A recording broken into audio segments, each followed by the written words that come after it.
7월 5일 수요일 당신의 클래스를 높여드리는 아침. 상암동 클래스. 안녕하세요. 이가혁입니다. 안녕하세요. 김하은입니다. 밤 사이에 수도권과 충청, 경북 등에 많은 비가 내리면서 담벼락이 무너지고 집이 물에 잠기는 등 피해가 잇따랐습니다. 네, 현재 남부지방 일부에 비가 계속되고 있는데요. 이 비가 그치고 나면 다시 무더위가 찾아온다고 합니다. 자, 그럼 오늘 준비한 소식들 간추려드립니다.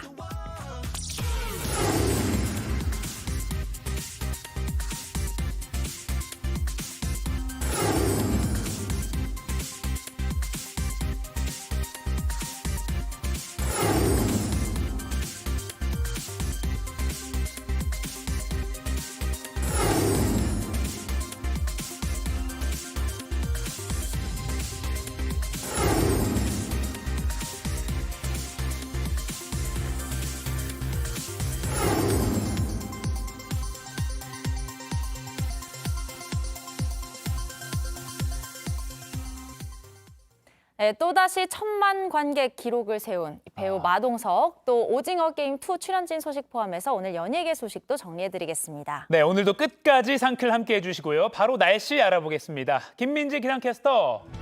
수도권은 좀 비가 잦아든 것 같은데 장맛비 소식 정리 좀 해주시죠.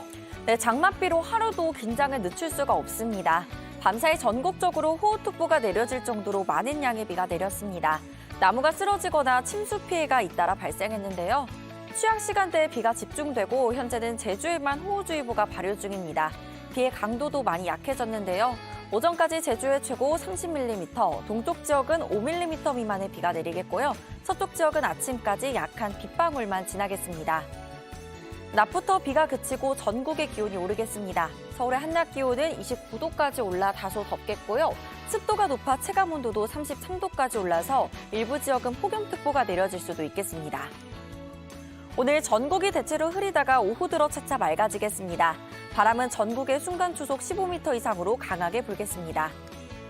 현재 서울 22도, 대구 창원 25도 보이고 있습니다. 낮 기온은 춘천 33도, 강릉 대구 32도로 매우 덥겠습니다. 내일과 모레는 낮 기온이 더 올라 수도권과 강원 동해안에 열대야가 나타날 수 있겠습니다.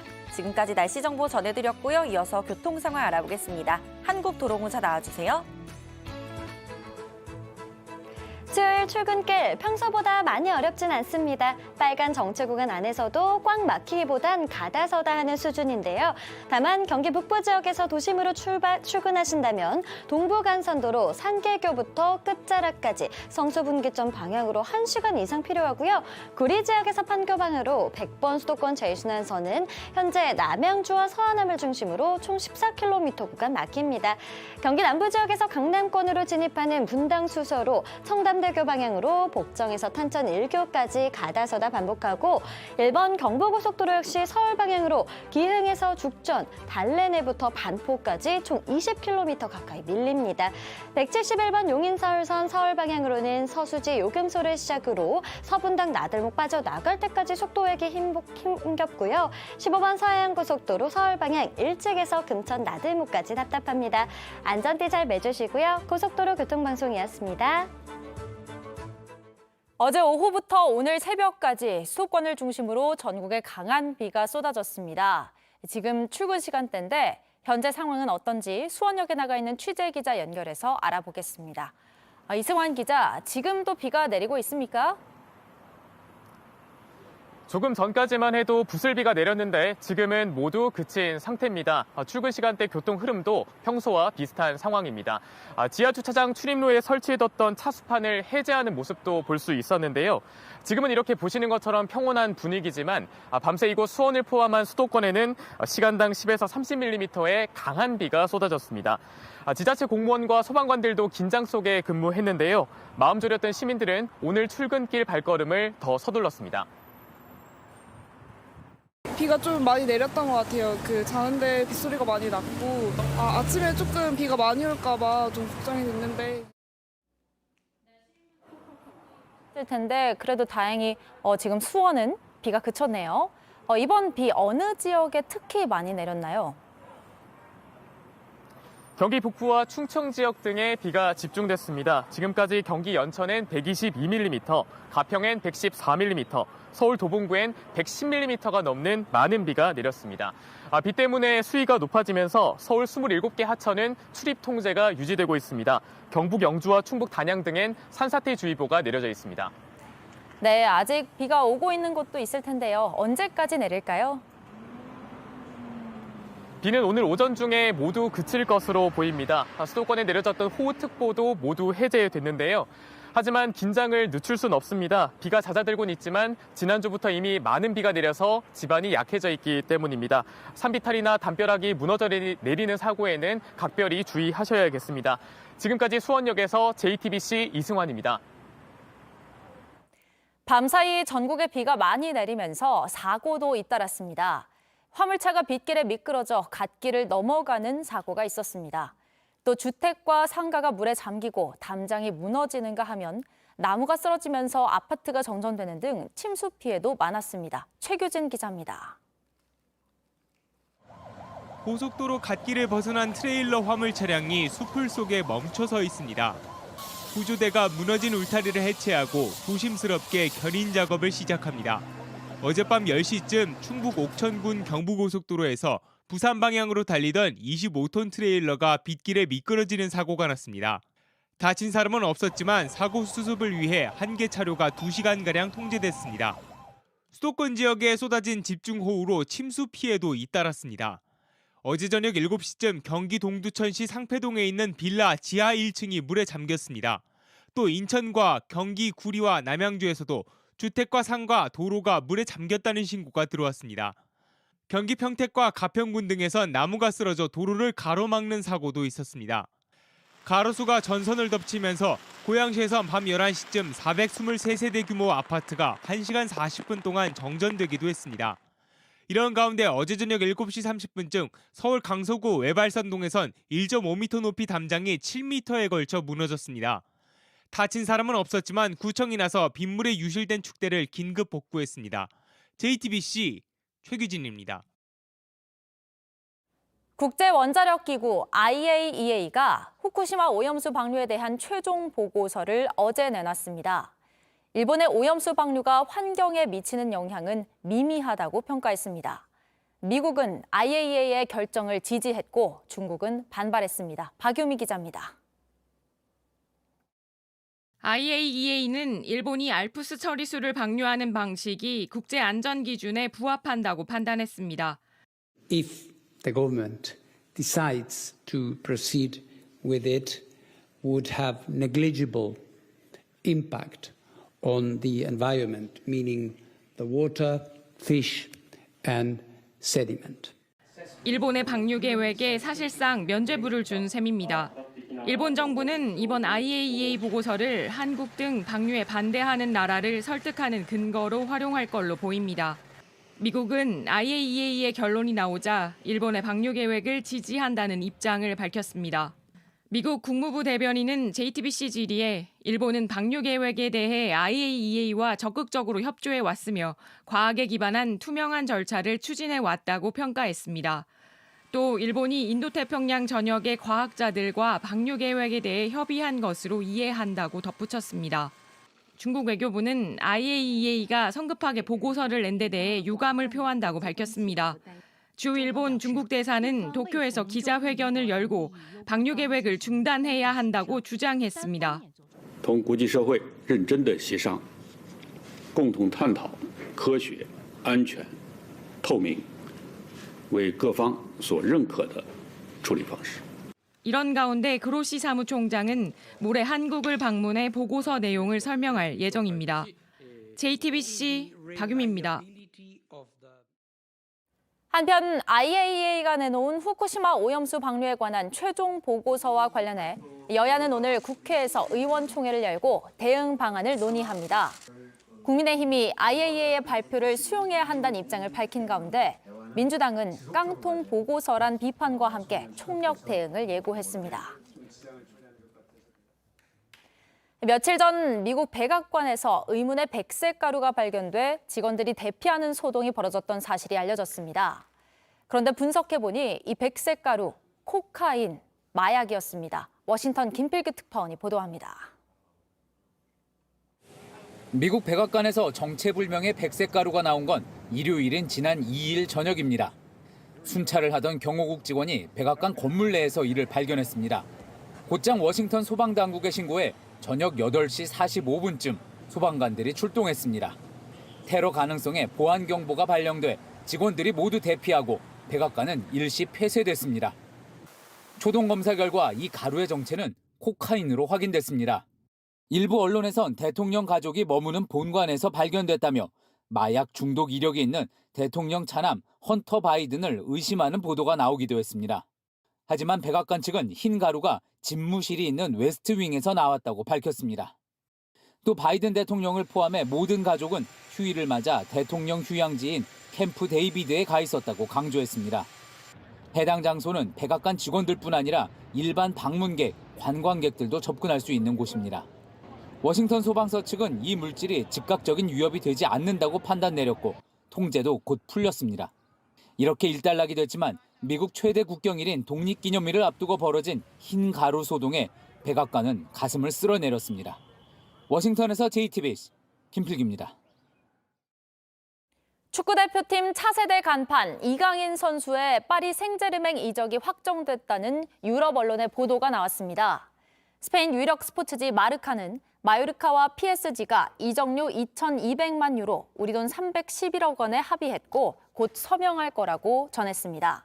프랑스 일간지인 르파리지앵도 두 구단이 합의에 근접했고 최종 세부 사안을 정하고 있다며 공식 발표가 임박했다고 전했습니다.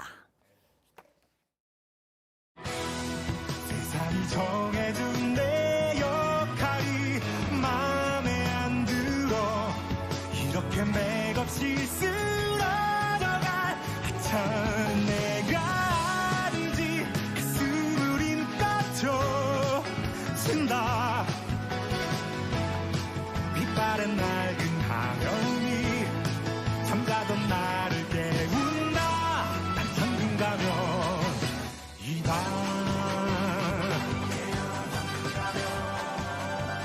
생방송 상암동 클래스, TV뿐만 아니라 유튜브 JTBC 뉴스 채널이나 네이버 뉴스 페이지에서도 실시간으로 함께 보실 수 있습니다.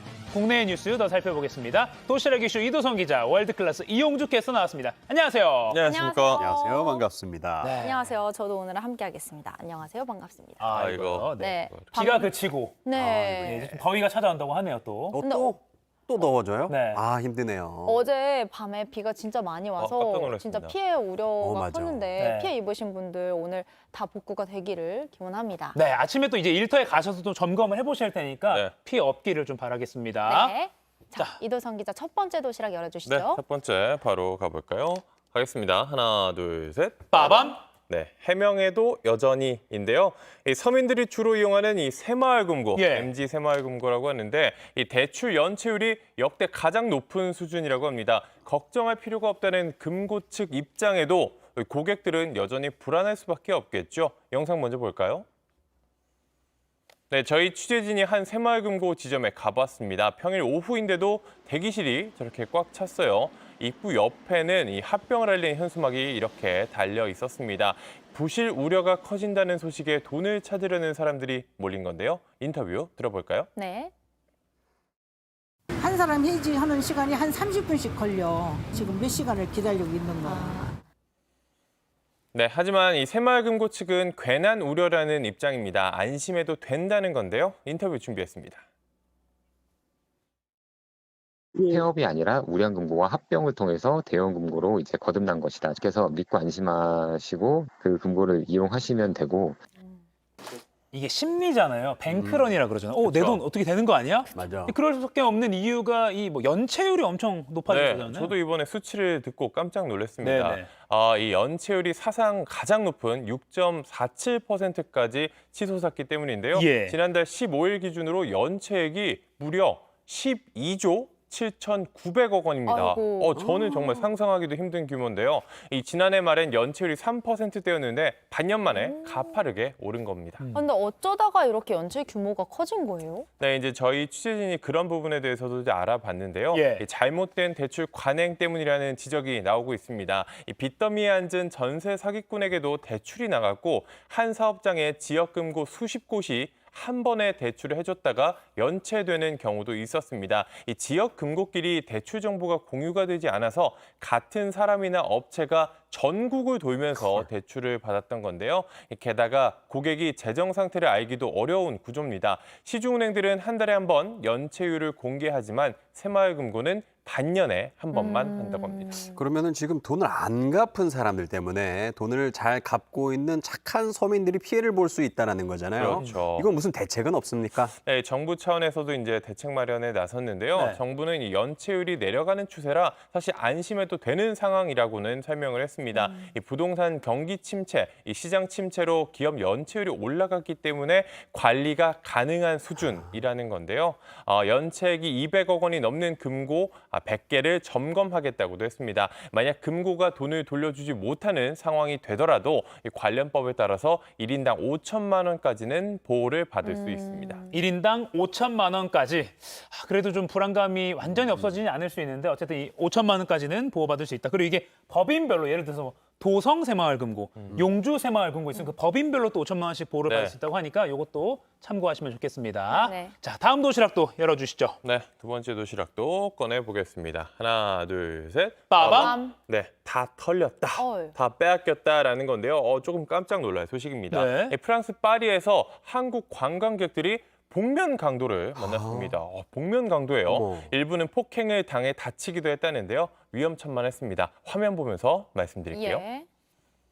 네, 주 프랑스 대사관에서 올린 공지사항입니다. 프랑스를 여행할 때 신변 안전에 특별하게 유의해달라는 건데요. 차량 승하차 시 범죄를 조심하고 인적이 드문 시간대 외출을 자제해달라는 그런 내용을 담고 있습니다. 이 사건은 현지 시각으로 지난달 30일 밤 11시쯤 일어났는데요. 이 샤를 드골 공항, 많이들 가보신 그 공항이에요. 샤를 드골 공항 인근 호텔 앞에서 우리 관광객 4명이 버스에서 내려 짐을 찾는 과정에서 강도를 당했습니다. 아유, 강도가 아니 기분 좋게 여행을 갔는데 강도한테 이렇게 뭔가 당한다면 너무 걱정이고 얼마나 심란하겠어요. 네, 정말 큰일이 날 뻔했습니다. 이 강도단은 모두 3명으로 추정이 됐는데요. 관광객 4사람이 여권과 카드가 든 가방을 빼앗겼다고 합니다. 폭행도 당해서 찰과상과 타박상을 입기도 했다는데요. 우리 공간은 사건 다음 날 긴급 여권을 발급하고 강도 사건 신고 절차를 안내했습니다. 그래서 앞서 보신 그 공지를 올린 건데요. 파리 외곽 지역 방문을 자제하고 정말 만약에 강도를 만난다면 혹시 모를 더 큰 피해를 막기 위해 저항하지 않고 달라는 대로 줄 것을 당부했습니다.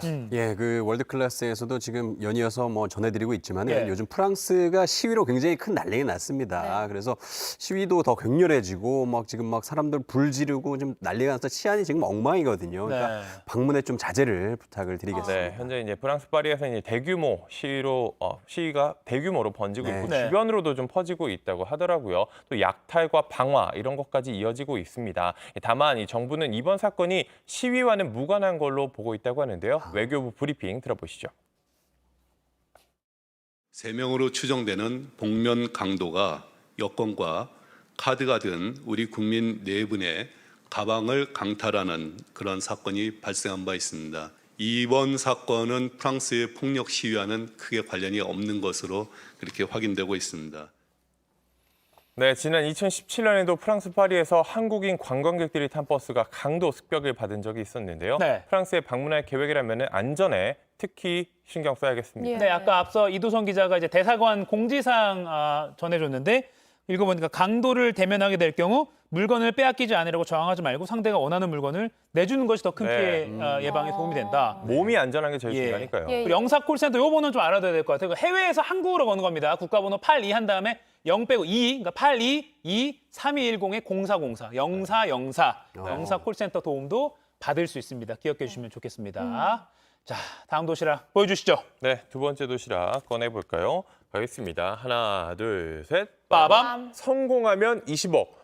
대체 뭘 하길래 성공하면 20억이나 준다는 건지 이 소식도 새로 들어왔습니다. 예. 이 라임 사태 기억하시는 분들이 있을 겁니다. 1조 6천억 원대 펀드 환매 중단으로 많은 사람들에게 피해를 준 그런 사건인데요. 이 사태의 주범 김봉현 전 스타모빌리티 회장이 같은 구치소 수감자와 탈옥을 계획하면서 20억 원을 약속한 걸로 JTBC 취재 결과 드러났습니다. 영화가 아니죠? 영화 아닙니다. 어. 실제로 일어나는 겁니다. 우와. 탈옥에 성공하면 20억 주겠다라고 했는데 화면 보면서 설명하겠습니다.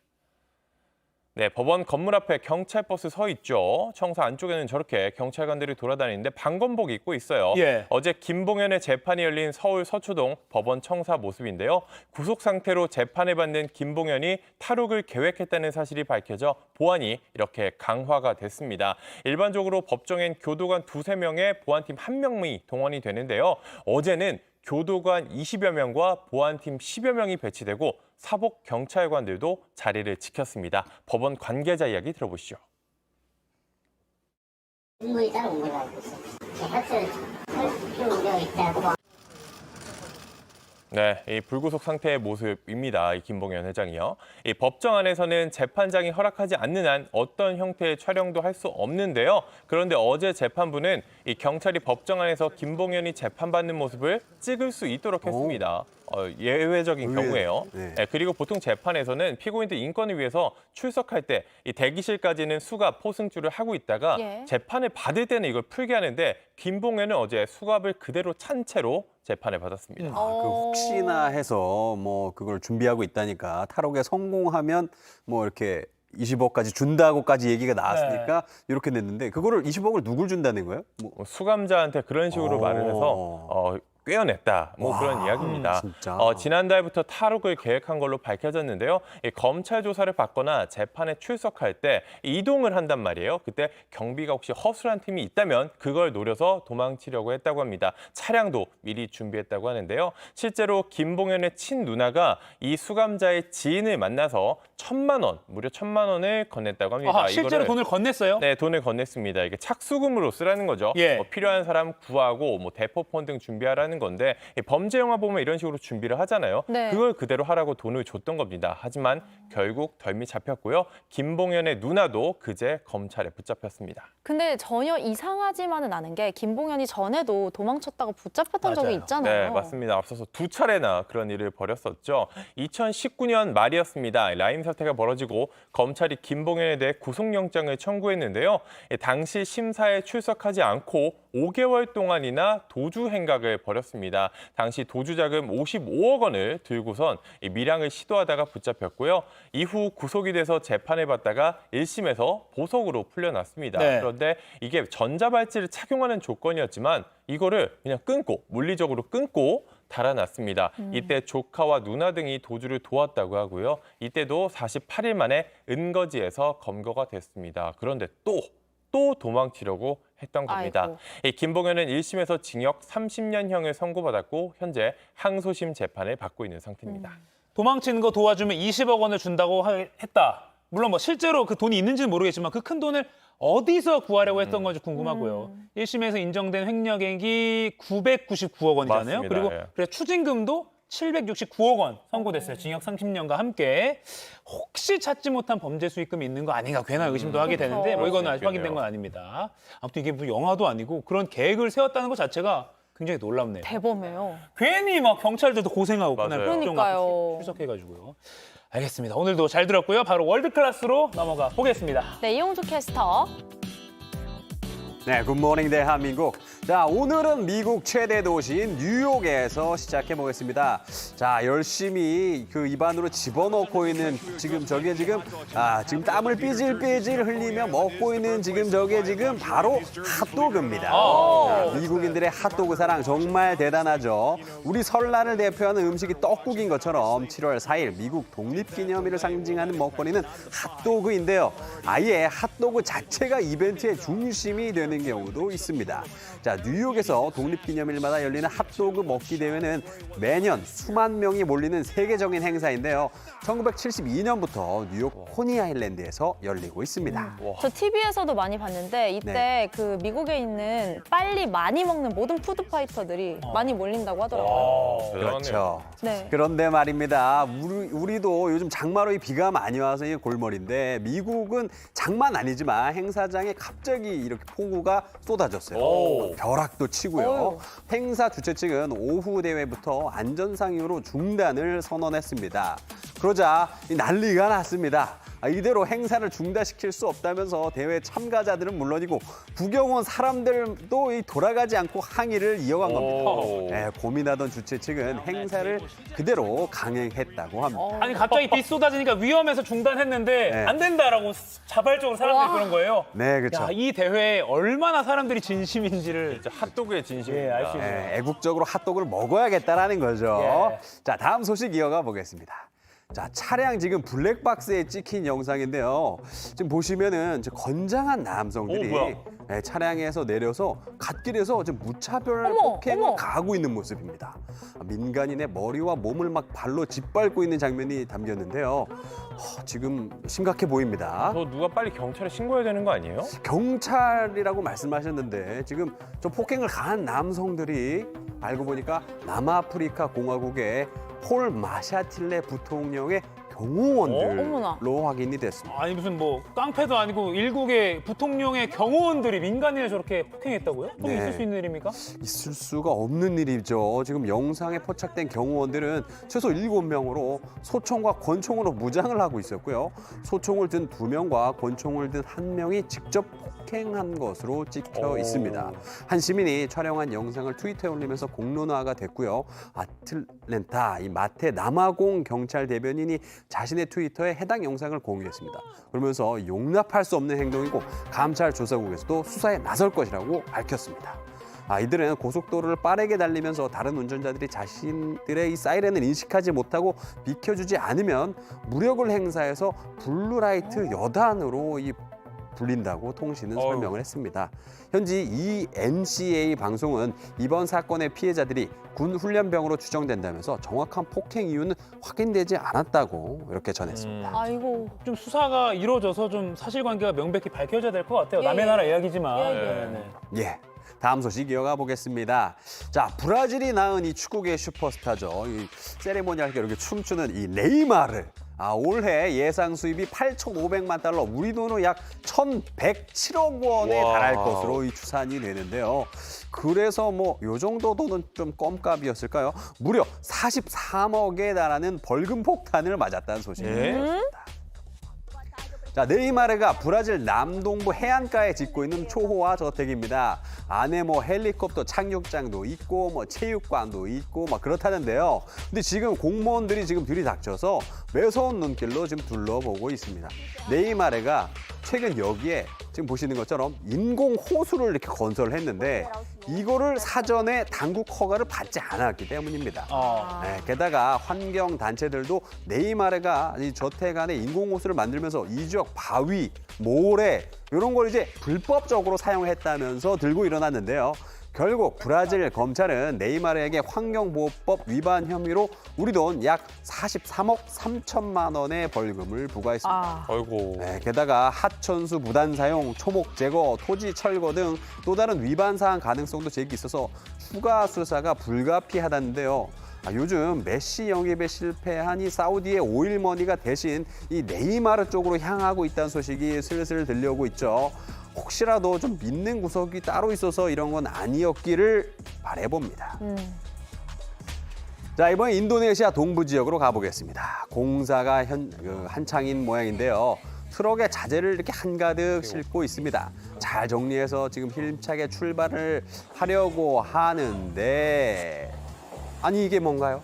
앞부분만 이렇게 고등어 머리처럼 딸려 나가고 있는 모습입니다. 짐칸에 자재를 너무 많이 실은 나머지 트럭이 쩍 하고 분리되고 만 건데요. 아이고. 이거를 또 어떻게든 다시 또 이어 붙여 보려고 하지만 이게 수습이 이게 될까요? 대체 이게 무슨 일진이 이렇게 사납는가 싶기도 하지만 사실 뭐 사람 안 다친 게 제일 다행이기도 하죠. 결국 짐칸은 포기하고 이렇게 트럭은 지금 이게 경차가 되고 말았네요. 너무 재밌습니다. 자, 다음 소식입니다. 자, 찌개도 큰 냄비에 재료를 듬뿍 넣고 끓인 게 더 맛있다고 했던가요? 그럼 이 요리 맛은 안 봐도 최고일 듯 싶습니다. 볼리비아의 요리사들이 혁명 기념일을 앞두고 선보인 혁명적인 초대형 스프인데요.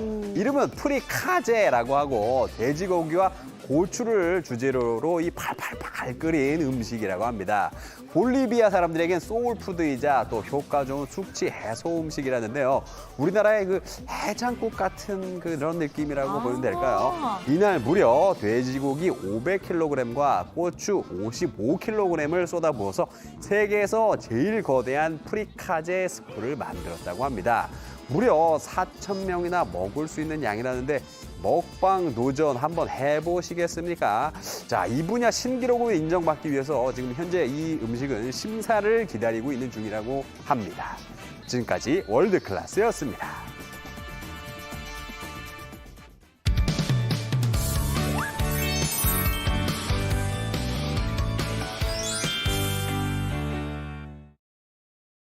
네, 지금 시각 8시 29분입니다. 저 같은 경알못, 경제를 잘 알지 못하는 사람을 위한 당장 내 돈이 되는 지식, 머니클래스. 오늘의 키워드 먼저 보시죠. 2023 부동산 상반기 결산, 하반기 전망. 올해 상반기 부동산 시장은 그야말로 혼돈이었습니다. 해가 바뀌자마자 여러 부동산 규제가 풀렸고요. 조직적인 전세 사기가 드러나면서 피해가 속출했습니다. 또 최근에는 계속 하락하던 집값의 반전의 분위기가 감지되고 있는데요.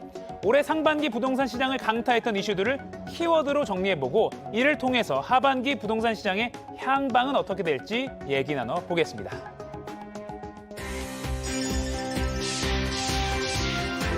김인만 부동산 연구소장과 함께 부동산 완전 정복해보겠습니다. 안녕하세요. 안녕하세요. 자, 2023년도 이제 막 하반기에 접어들었습니다. 네네. 이전에 어땠는지를 잘 살펴야 이제 또 앞으로의 뭐 전망, 전략도 잘 할 수 있으니까요. 네네. 딱 4가지 키워드로 올 상반기 한번 부동산 결산해 보겠습니다. 첫 번째 키워드 볼까요?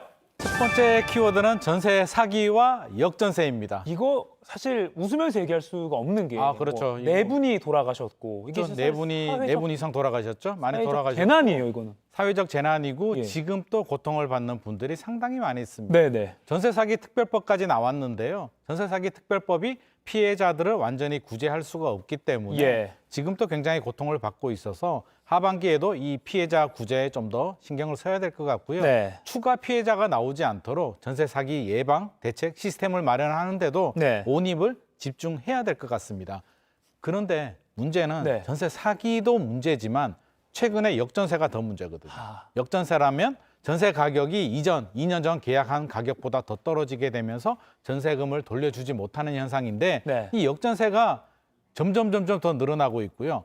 그 그래프 한번 보시고 예, 제가 예, 설명을 그거 드릴게요. 얘기할게요. 예. 자, 이게 전세 거래 총액입니다. 네. 보증금 총액인데 그래프 보이시죠? 2021년 하반기, 2022년 상반기에 전세 가격이 껑충 올라가게 됩니다. 네. 전세 가격이 굉장히 많이 왜곡됐는데 총 300조 원 정도, 303조 원 정도가 요 무렵에 계약이 되는데 네. 요 시기가 왜 중요하냐면 우리 2년 단위로 계약을 하잖아요. 예. 그러면 올해 하반기나 내년 상반기까지 요 높은 303조가 다 몰릴 수가 있는 거죠. 네. 그러면 역전세가 많이 생긴다는 얘기는 전세금을 돌려받지 못하기 때문에 뭐 분양받은 집에 이사를 못 갈 수도 있는 거고요.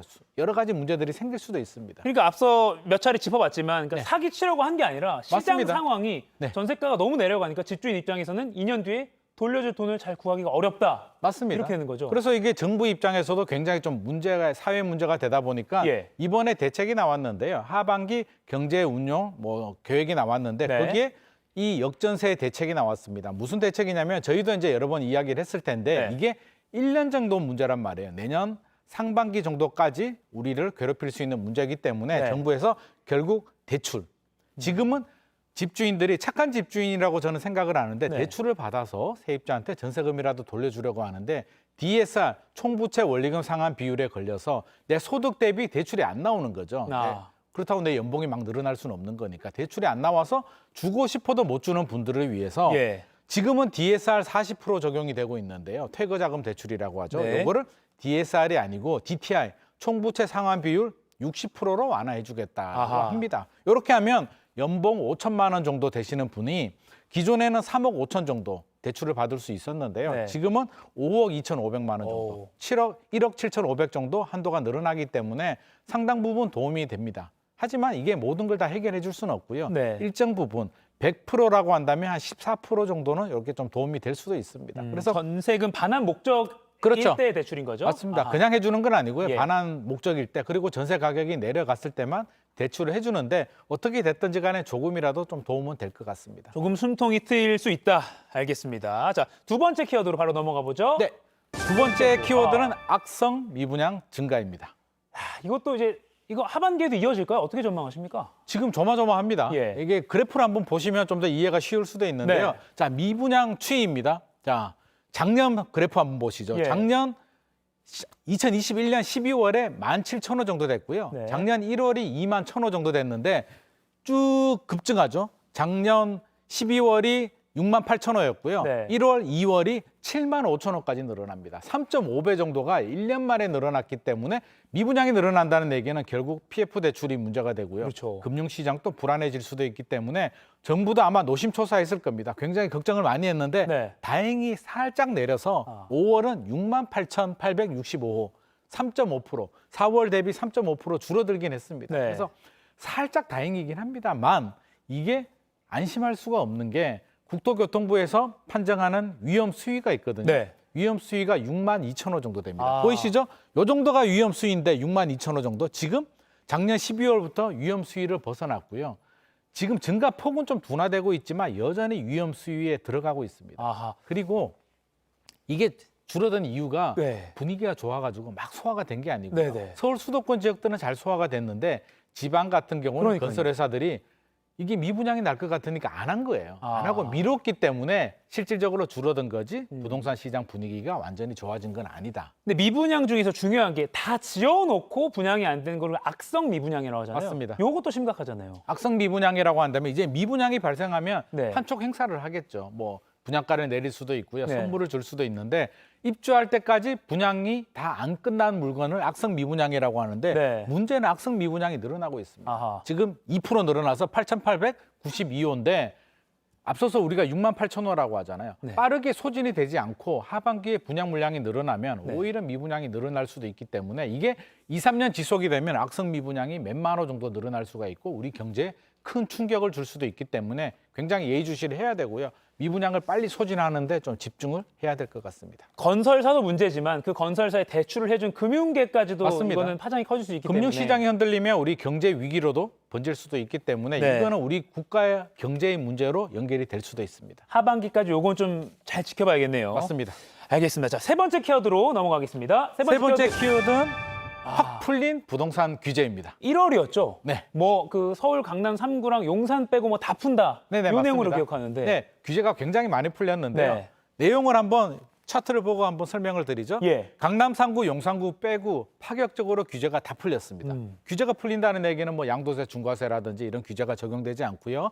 둔촌주공 일변 구하기라고 이제 우리가 일명 별명을 붙였는데 예. 전매 제한, 분양권을 팔 수 있게도 전매 제한이 됐고요. 중도금 대출이 나와야 분양을 받잖아요. 네. 중도금 대출도 분양가 상관없이 가능하도록 했고요. 대출도 조금 완화를 해줬습니다. 그리고 무순위 청약.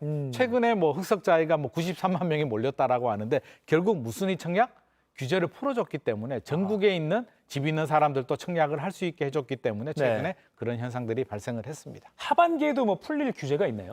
이게 생각을 해보면요. 네. 1.3 대책 때 이런 많은 규제들을 풀었는데 네. 1.3 대책 이후에 풀린 규제가 없죠. 아, 그런 것 같아요. 그러면 정부는 집값이 빠르게 떨어지거나 아니면 많이 오를 때 규제를 하는 거지 네. 규제를 하거나 규제를 푸는 거지 집값이 안정됐을 때는 규제가 나오지 않거든요. 최근 부동산 시장 흐름을 보면 그렇게 급등하거나 그렇게 많이 떨어지는 상황이 아니기 때문에 현실적으로 하반기 저희가 볼 때는 급격한 규제 완화가 나오기는 좀 어려울 것 같고요. 아하. 실제로 규제가 많이 남지도 않았습니다. 강남 3구, 용산구하고 DSR 정도 남았기 때문에 네. 집값이 큰 폭으로 떨어진다면 규제가 풀릴 수도 있겠지만 올 하반기 큰 폭으로 떨어지지 않는다면 아마 규제 완화는 좀 기대하기 어려울 수도 있을 것 같습니다. 내년 4월 총선 앞두고 뭐 관련해서 좀 부동산 규제 뭐 이런 거 풀지 않을까 이런 예측도 조심스럽게 나오긴 하더라고요. 이게 규제를 잘못 풀어버리면요. 네. 정부 입장에서는 집값이 올라도 총선에 나쁜 영향을 주고요. 아하. 집값이 내려도 문제잖아요. 규제를 잘못 풀어도 문제가 될 수도 있기 때문에 규제는 풀지 않는 대신에 지역 개발 호재들 있죠. GTX 호재라. 그러면 GTX 기간을 좀 단축시켜 주겠다. 네. 예비 타당성 면제해 주겠다. 이런 지역 개발 공약으로 총선을 좀 공략할 가능성이 있습니다. 규제를 풀기보다는 그 지역 주민들이 실질적으로 느낄 그렇죠, 수 있는 그렇죠. 그런 걸 좀 더 해줄 것 같다. 전체적인 부동산 시장에 자극을 주지 않으면서 지역 민심을 얻을 수 있는 그런 부동산 정책에 집중하지 않을까 예상을 해봅니다. 알겠습니다. 자, 마지막 키워드 보겠습니다. 마지막 키워드는요. 아파트 거래량 증가입니다. 규제를 풀었으니까 그렇죠. 이 거래량 느는 걸로 이어졌다고 봐야 되나요? 미분양도 좀 줄어들고요. 네네. 규제를 풀었고 심리적으로도 급매물이 소화가 됐기 때문에 네. 이제 거래량이 좀 늘어났는데요. 이것도 그래프 보시면서 제가 설명을 드리도록 하겠습니다. 많이 올랐는 작년 하반기 대비 올 상반기 상승폭이 큰 지역으로 뽑아봤는데요. 네. 자, 전국은 7.5% 늘어났습니다. 작년 하반기보다. 작년 하반기 집값이 많이 떨어졌으니까요. 예. 1위 지역 그래프는 좀 이렇게 나왔는데 세종입니다. 무려 79.1%나 거래량이 늘어났고요. 네. 2위는 서울입니다. 77%. 3위가 경기도 83.9%고요. 인천이 35.4%. 이렇게 본다면 세종시와 수도권 지역들은 거래량이 늘어나면서 좀 회복을 했다. 네. 뭐 완벽한 회복이라고 볼 수는 없겠지만 작년 하반기보다는 회복을 했는데 반대로 해석하자면 지방 같은 경우는 여전히 굉장히 어렵다. 회복 속도가 그렇게 빠르지 않다라고 우리가 이해할 수 있을 것 같습니다. 아하, 그러면 뭐 앞으로도 조금 전망을 좀 해주신다면 어떻게 될 거라고 보십니까? 좀 여러 가지 시장 전체적으로요. 그렇죠. 일단 우리 7월, 8월 여름 휴가가죠. 네. 9월 명절이 있잖아요. 추석 명절이 있기 때문에 제가 볼 때는 3분기는 좀 조용하게 전통적인 비수기이기 때문에 네. 넘어갈 가능성이 높고요. 4분기가 좀 중요하긴 합니다. 금리라든지 전세 흐름이 굉장히 중요한데 제가 볼 때는 금리도 올리거나 내리기가 쉽지 않은 상황이기 때문에 전체적으로 본다면 큰 폭의 상승도 큰 폭의 하락도 기대하기는 어렵고요. 지역별로 좀 온도 차이는 있을 것 같습니다. 서울 수도권 지역들 청약시장은 분위기가 좀 뜨거울 것 같고요. 네. 집값이 좀 많이 하락했던 세종이나 뭐 송도나 동탄 또 뭐 삼성 반도체 호재가 있는 지역들 그런 호재에 있는 지역들 위주로는 좀 상승폭을 키울 가능성이 있고 지방 같은 경우는 분양 물량들이 좀 늘어날 수도 있기 때문에 지방 부동산 시장은 좀 약보합세가 예상이 됩니다. 그러니까 여전히 인프라 좋고 뭐 주변에 호재 있는 인기 있는 곳은 뭐 하반기에도 인기가 있겠지만 지방 뭐 소도시 같은 데는 조금 아직까지는 침울하다.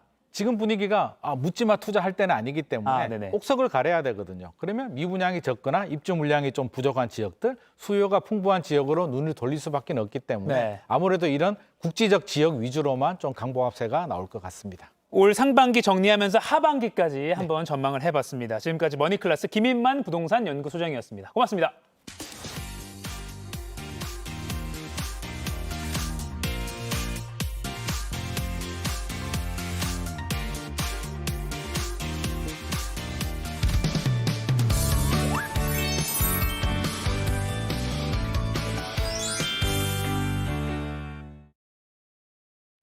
상클 라이프 시간입니다. 매주 수요일엔 연예계 뜨거운 이슈들 정리해드리는 시간입니다. JTBC 엔터뉴스팀의 박전성 기자 나왔습니다. 안녕하세요. 안녕하세요. 안녕하세요. 자, 첫 번째 소식은 준비된 영상부터 먼저 보겠습니다. 지금부터 여기다 턴다.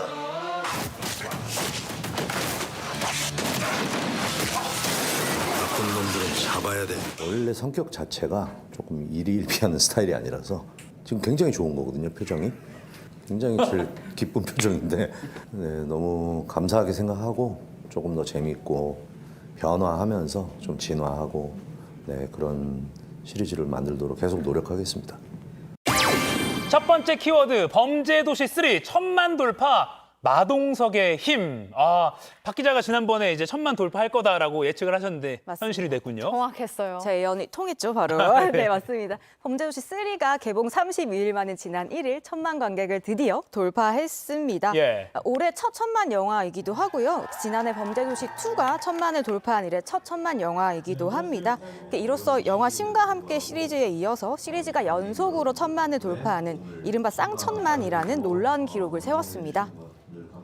와, 이런 대기록을 세운 데는 역시 마동석 씨의 공이 8할? 거의 한 9할 되지 않을까요? 네. 와. 범죄도시가 곧 마동석이라고 해도 좀 과언이 아닐 정도죠. 예. 마동석 씨의 원톱 영화라고 할 수 있는데요. 마동석 씨는 영화를 처음 기획했고 제작진과 함께 시나리오를 쓰기도 했습니다. 그리고 제작에 실질적으로 참여하기도 했는데요. 이 사실상 범죄도시가 곧 마동석 씨, 범죄도시의 정체성이라고 할 수 있는 거죠. 네. 이 마동석 씨는 SNS를 통해서 8년 전 작은 방에 앉아 현실적으로 만들 수 있을지도 모르는 이 영화의 기획을 시작했습니다라면서 각자의 위치에서 고군분투하는 모든 분들에게 조금이나마 에너지와 즐거움을 드릴 수 있도록 더욱 발전된 범죄도시 시리즈를 위해 끊임없이 정진하겠습니다라는 소감을 남기기도 했습니다. 이 마동석 씨는 이번 작품으로 총 5편의 천만 영화 주연 타이틀을 갖게 됐습니다.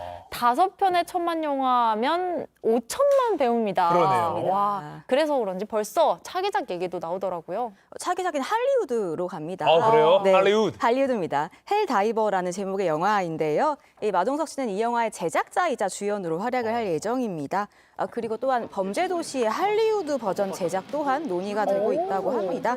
이 마동석 씨는 현재 기획 개발 중이거나 제작하고 있는 국내외 작품들만 무려 80여 편에 달한다고 전하고 있습니다. 그리고 범죄도시는 처음부터 프랜차이즈 영화로 기획이 됐는데요. 네. 현재 4편까지 촬영을 마쳤고요. 5, 6편의 시나리오 작업 중이라고 합니다. 계획은 8편까지 좀 공개할 예정이라고 합니다.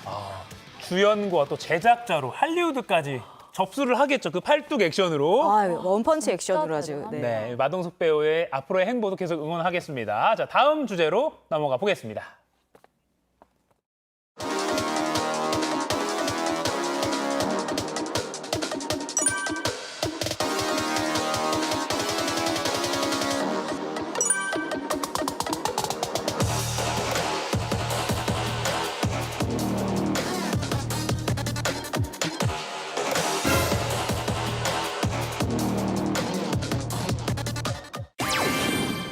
두 번째 키워드, 오징어 게임 2 빅뱅 탑 캐스팅 논란.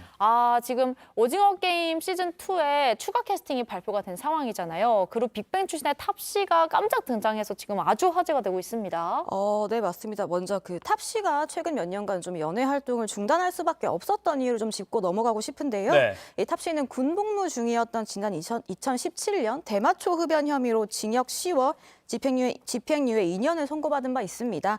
그리고 이후 탑 씨는 그 2019년 SNS를 통해서 네티즌과 설전을 벌이면서 복귀할 생각이 없다라는 글을 남긴 바도 있고요. 라이브 방송을 통해 한국에서는 컴백하지 않을 거다. 컴백 자체를 안 하고 싶다라고 이야기하기도 했습니다. 예. 사실상 은퇴를 선언한 것이 아니냐라는 이야기가 나올 수밖에 없는 거죠. 이후 소속사였던 YG엔터와 재계약을 하지도 않았고요. 최근에는 자신을 빅뱅의 탑이라고 기재한 기사를 캡처해서 빅뱅 부분에 X 표시를 한 게시물을 올리기도 했습니다. 그러니까 그런 이제 전력이 있기 때문에 온라인상에서는 탑 씨를 이렇게 오징어 게임 2에서 복귀시키는 게 맞느냐 이런 찬반 논쟁이 또 이어지고 있더라고요. 이런 와중에 혹시 다른 배우의 입김이 이 탑 씨의 캐스팅에 좀 작용한 거 아니냐 이런 논란도 있죠.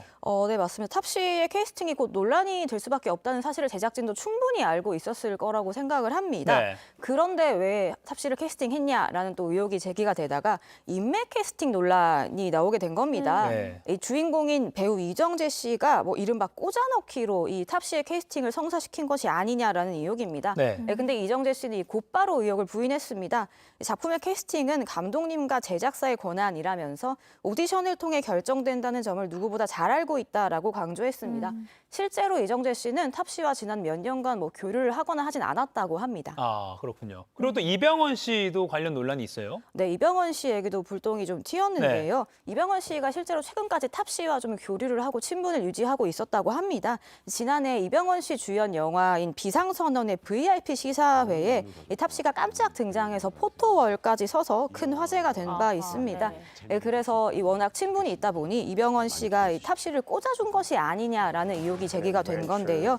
이병헌 씨 측은 할 말이 없다라면서 좀 조심스럽게 말을 아꼈습니다. 그렇군요. 또 이런 가운데 탑 씨 말고도 양동근 씨, 김하늘 씨. 네. 강하늘 씨. 강하늘 씨. 네, 여러 오징어 게임 2의 출연진이 공개가 됐었는데 추가적으로 또 공개가 됐죠. 네, 맞습니다. 최근에 전 출연진이 모인 대본 리딩 현장이 또 공개가 됐습니다. 새로운 얼굴들이 많이 발표가 됐었는데요. 이 넷플릭스 시리즈 스위트 홈으로 전 세계 팬들의 사랑을 받은 이진욱 씨가 좀 눈에 띄었습니다. 오징어 게임 시즌2는 이 배우 오디션이 역대급으로 진행이 됐다고 전해집니다. 그런데 막상 캐스팅 명단의 뚜껑을 열어보니 아는 얼굴들이 많았죠. 특히 이병헌 씨 소속사에서만 이진욱, 박성훈 씨까지 유명 배우가 셋이나 출연을 합니다. 일각에서는 좀 시즌1에서는 신선한 캐스팅으로 사랑받았던 작품인데 너무 뻔한 캐스팅이 아니냐라는 좀 아쉬운 목소리가 나오고 있고요. 이 탑시 캐스팅 논란과 관련해서 보이콧 움직임도 있습니다.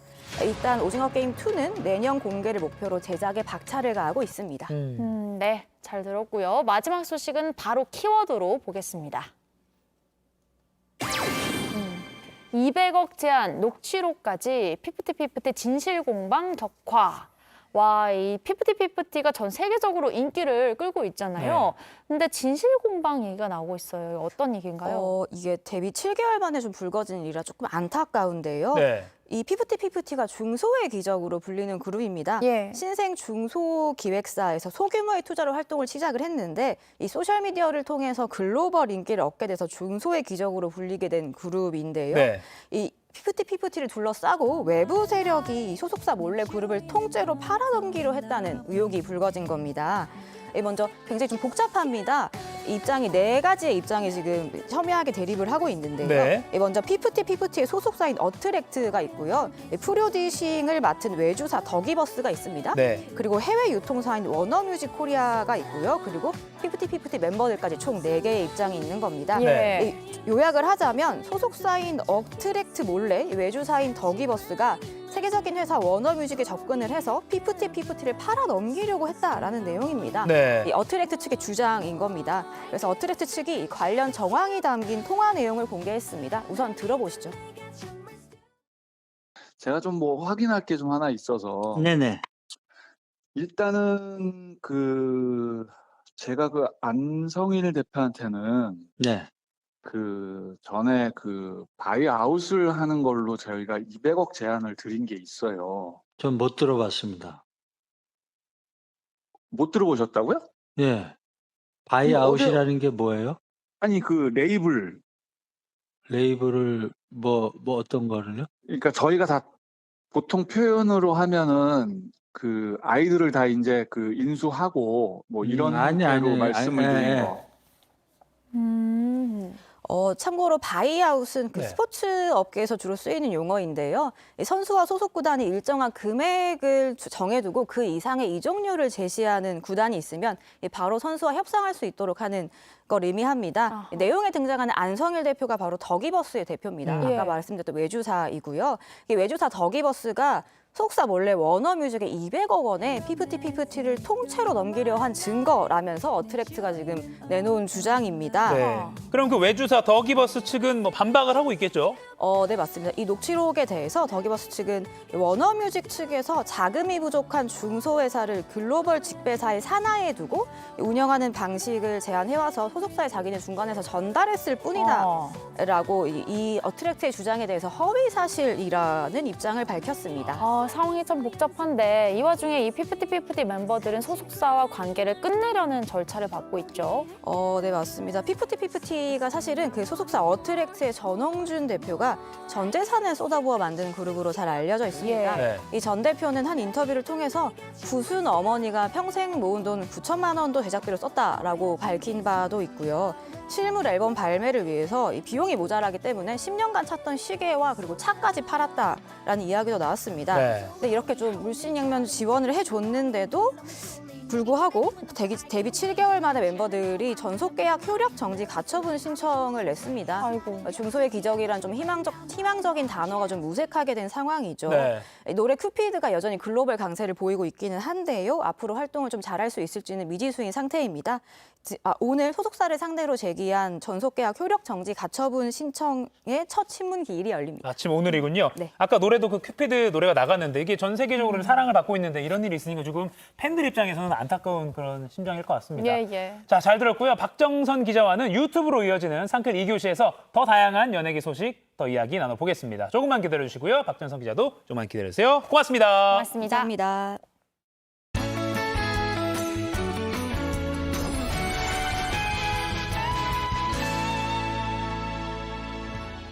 오늘은 장마의 폭염까지 함께하겠습니다. 오늘 오전까지 장맛비가 내리고 낮부터는 다시 무더위가 찾아오겠습니다. 습기를 가득 머금은 폭염이 이어지면서 체감온도는 최고 33도까지 달할 것으로 예상됩니다. 습도를 높이는 장맛비는 앞으로 제주에 최고 30mm, 동쪽 지역은 5mm 미만으로 내리겠고요. 서울을 포함한 서쪽 지역은 약한 빗방울 정도만 예상됩니다. 현재 전국의 호우특보는 모두 해제됐고요. 하늘은 오후 들어 차차 맑아지겠습니다. 자세한 지역별 현재 기온 보시면 현재 서울 22도, 대구 27도, 강릉은 벌써 28도까지 올랐습니다. 낮 기온은 서울 29도, 춘천 33도까지 올라 매우 덥겠습니다.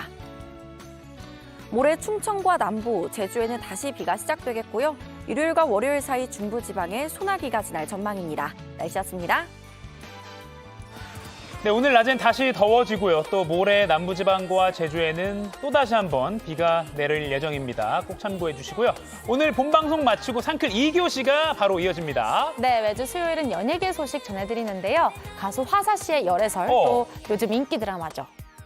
킹더랜드 이야기 비롯해서 좀 더 이야기 나눠보겠습니다. 네, 상암동 클래스 본방송은 여기서 마치겠습니다. 지금 바로 유튜브 JTBC 뉴스 채널로 들어와 주십시오. 저희도 바로 인사드리고 넘어가겠습니다. 자, 오늘도 상클하세요. 고맙습니다.